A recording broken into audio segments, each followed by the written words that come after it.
बिस्मिल्लाहिर्रहमानिर्रहीम। बहुत बहुत शुक्रिया आप सभी का। मैं आसिफ रशीद आपके साथ चंद इंपॉर्टेंट बातें आपके सामने रखनी है। और एक तो ये कि जम्मू कश्मीर के अंदर सिक्योरिटी सिचुएशन या अमन कानून की सूरत हाल या सलामती रिलेटेड जो वाक़यात हैं, आप कह सकते हैं कि कमी आई है और सूरत हाल बहुत हद तक बेहतर हुई है। ये इसलिए क्योंकि जो पुलिस सरबराह ने गुज़श्ता रोज़ प्रेस कॉन्फ्रेंस में कहा, मैं चंद बातें ज़्यादा वक्त ना लेते हुए 2-3 मिनट में, जो आप कह सकते हैं ना कि 100 बात की एक बात, पुलिस ने जो कहा उसमें से कुछ मोटी बातें मैं आपके सामने रखूँगा।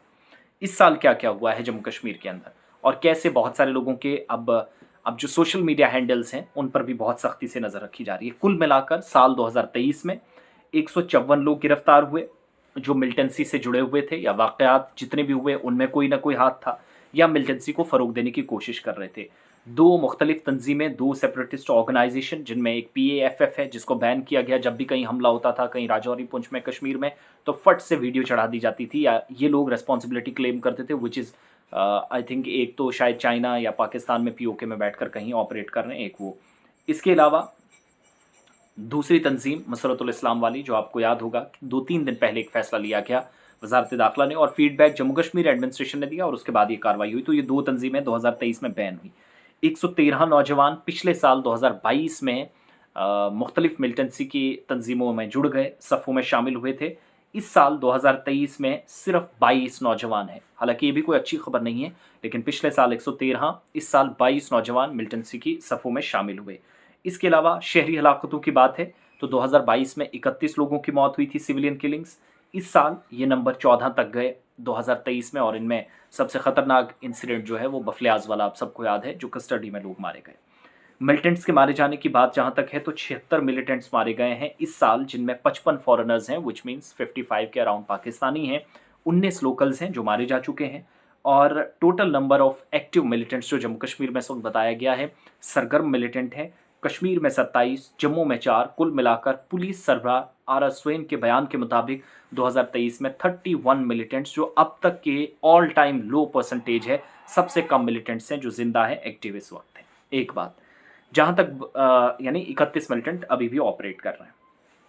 टेरर रिलेटेड जो इंसिडेंट्स हैं, मिलिटेंसी के जो वाकयात हैं, पिछले साल 125 अलग अलग इंसिडेंट्स हुए, फायरिंग, एनकाउंटर, कहीं पर किसी को टारगेट किलिंग करना, बंदूक से नज़दीक से जाकर टारगेट करना। लेकिन इस बार अच्छी खबर यह है कि ज़ीरो पहली मरतबा 2023 में पुलिस बयान के मुताबिक देखा गया। इस हिसाब से शुभ रहा ये साल, पूरा साल अच्छा गया है।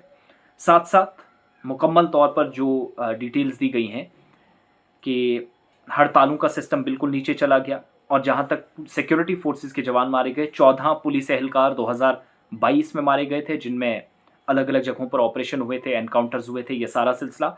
इस साल अच्छी खबर ये भी नहीं, लेकिन तादाद ज़रूर कम है, ये एक पॉजिटिव साइन है।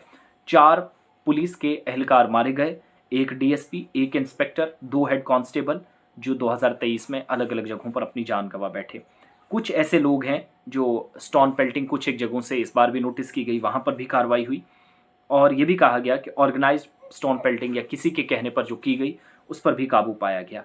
इसके अलावा कानून नाफिज करने वाले इदारों के खिलाफ, रियासत और मुल्क के खिलाफ भड़काने वाले जो 8000 सोशल मीडिया हैंडल्स थे, इंक्लूडिंग फेसबुक, यूट्यूब, कू, ट्विटर, वेबसाइट्स, जो आज के वक्त में भी आप कह सकते हैं कि इनअप्रोप्रिएट, वो जो एक किस्म की आप कह सकते हैं कि सरगर्मी, या फिर आप कह लीजिए कि ऐसा मवाद वो शेयर कर रहे थे, ऐसा कंटेंट थे जो मुतनाज़ा था, जो मुल्क और रियासत मुखालिफ माना गया। 8000 लोगों की निशानदेही की गई जो ये अकाउंट्स चला रहे थे। इन अकाउंट्स पर रिस्ट्रिक्शंस लगाई गई, मॉनिटरिंग बढ़ाई गई, और कहा गया कि ज़्यादातर इन 8000 अकाउंट्स में बाहर से चलने वाले, जिनमें पाकिस्तान है, चीन है और अरब कंट्रीज़ हैं या खलीजी ममालिक कह लीजिए, गल्फ़ कंट्रीज से सबसे ज़्यादा चलने वाले ये जो इनमें अकाउंट्स देखे गए पुलिस के मुताबिक।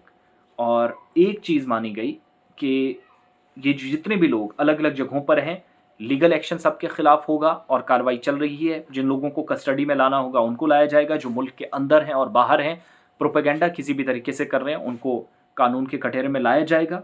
और साथ ही साथ नार्को टेररिज्म के खिलाफ भी आज के वक्त में एक कार्रवाई शुरू की गई है। और न सिर्फ नार्को यानी मंशियात या जो स्मगलर्स नौजवानों की ज़िंदगियां तबाह कर रहे हैं, और जो मिलिटेंसी रिलेटेड किसी भी इंसिडेंट में होगा उनके खिलाफ उनकी जायदादें कुर्क करना, बैंक अकाउंट्स को मुंजमद करना, सीज करना, या फिर प्रॉपर्टीज़ को अटैच करना। कोई घर बना है तो किसी का ड्रग्स में नाम आया तो उसका घर पूरा अटैच कर दो, ये कार्रवाई चलती रहेगी और ये तेज़ की गई है।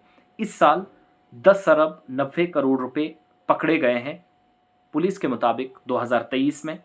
और कुल मिलाकर ये जो गिरफ्तारियां हैं या ये जो सिलसिला है एक नया शुरू किया गया है, नार्को टेररिज्म पर नई कार्रवाई है, ये चलती रहेगी। तो ये मोटे तौर पर आदाद-ओ-शुमार थे। होप सो आपको आसानी से समझ आ जाएंगे। लंबी चौड़ी आप खबर सुनेंगे उससे बेहतर है ये 2-3 लाइन्स आप सुन लीजिए। सारी चीज़ें, कितने शहरी मारे गए, सिक्योरिटी फोर्सेस कितने मिलिटेंट मारे गए, कितने एक्टिव हैं, कितने कश्मीर में, कितने जम्मू में, स्टोन पेल्टिंग इंसिडेंट्स कितने हैं, पुलिस एहलकार इस साल कितने मारे गए, शहरी हलाकतें कितनी हुई, सिविलियन किलिंग्स के बाद जो हड़तालें करने का सिलसिला था वो कैसा था, वो सारा सिलसिला जो है वो इस साल देखा गया। तो ये पुलिस ने साल 2023 खत्म होते होते 2024 से पहले आदाद-ओ-शुमार पेश कर दिए हैं। पुलिस सरबराह दिलबाग सिंह ने इस सिलसिले में एक प्रेस कॉन्फ्रेंस की, जिसमें उन्होंने जानकारी दी, बताया और ये सारी डिटेल्स अब तक सामने आ चुकी हैं। तो 154 लोग अभी भी गिरफ्तार हैं, जो अलग-अलग नवीयत के केसेस हैं, लेकिन सब पर इल्ज़ाम यह है कि वो मिलिटेंसी को फ़रोग़ देने की कोशिश कर रहे थे।